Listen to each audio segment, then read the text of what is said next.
कुछ बदमाशी करने का सोच रही है गोल्डी ना।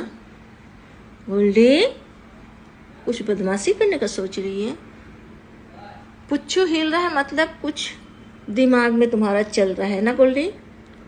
देखो कितना पुच्छू हिल रहा है, देखो देखो देखो।